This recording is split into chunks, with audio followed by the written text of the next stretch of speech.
The Alibi Man Chapter 55. The boots aren't here, Whis said. Either he got rid of them or he's wearing them right now.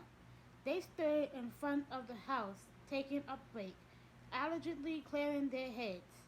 Landry wanted a cigarette. The adrenaline was running full bore, but he forbade anyone to light up within 100 yards of the scene he was running. He wanted no chance of contaminating the scene in any way that could be prevented, especially with a defense attorney standing right there watching every move. You're not going to find anything because there's nothing to find, Edward Estes announced. We know the girl was here Saturday night, Landry said. You're not going to find evidence of a murder here, Estes said. Yeah, that's the smart thing about choking the life out of someone, Whisk said. No smoking gun, no spent casings, no bloody knives. You allegedly have the testimony of one man that the girl was ever here, Estet said. Has it occurred to you to wonder if that individual might have his own reason for implicating my client in this, his own guilt, for instance? Why would he bother? Landry said. You might want to ask Scotland Yard that question. He'd done his homework, Landry thought, or someone had done it for him. Estes knew about Barbara's connection to the case in England, but if Barbara had killed Irina, why bother to change his story? Barring a surprise witness coming out of the woodwork, no one would have broken the alibi he shared with Bennett Walker. Maybe this was how he got his kicks, Landry thought. Kill a girl, pin it on a friend, watch the fireworks. His friends were all wealthy, influential men. Wealthy, influential men didn't go to prison for crimes they didn't commit. It seemed they hardly ever went for crimes they did commit.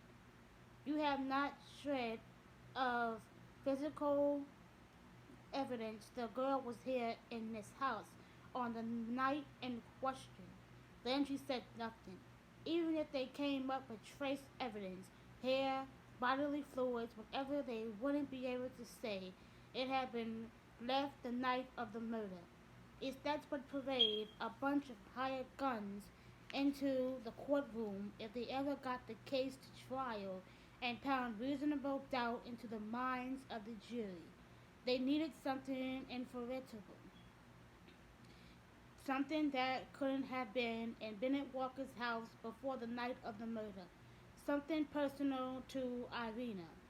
It wouldn't surprise Landry to find out Walker videotaped his sexual conquests. He had that kind of ego.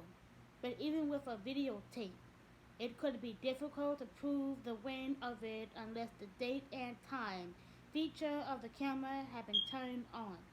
He thought about Irina's things they had picked up that day along the canal, a small cylindrical handbag gold encrusted with rhinestones. Inside the bag, a cherry red lip gloss, a compact, an American Express gold card, 320s, two condoms. No cell phone. His steps was running on. The usual defense attorney crap about how his client was going to sue the sheriff's office for harassment and how they would all live to regret fucking around with him and his big ego. Landry pulled his phone out of his pocket and called Elaine. She answered on the first ring. Elena, it's Landry, he said. Your father is one colossal asshole. Edward instead shut his mouth for the first time in hours and stared at Landry suspicious. Tell me something I don't know, Elena said. Has he threatened to ruin your career yet? A couple of times. Which thinks we should take up professional poker. Money for nothing.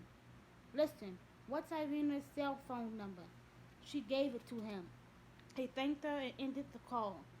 Hell of a girl you raised there, Mr. Stats, Landry said. Though I have a feeling she is who she is in spite of you, not because of you.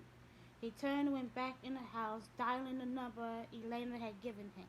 Whisk followed. It's a long shot, Whisk told him. What are the odds that the battery still has juice? Fuck the odds. I'm just saying. Benny Walker was into power, adrenaline, conquest. A man like that liked to have reminders of his prowess souvenirs. As he walked through the house, Landry saw those souvenirs all around. Photographs of Walker playing polo, racing boats, downhill skiing. Tan, good looking, the big white victory grin, one hand raised in triumph, and a hot babe presented him a trophy on the other.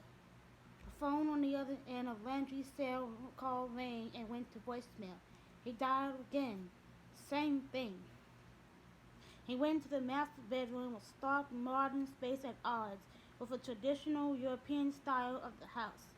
The bed was dressed in crimson silk on white cotton sheets, but it looked as if it hadn't been properly made in days. Clothes were thrown over chairs and dropped on the floor. There were dirty drinking glasses on a nightstand, and the place stank of sweat and still sex. Unless he's doing her, Whisk said. The maid hasn't been in this room for a while. Landry shushed Whisk and hit redial on his phone. The sound was faint, muffled, but it was there. Landry didn't know one piece of music from the next, but Eileen would later tell him the song was by Beethoven, Fairy Elise.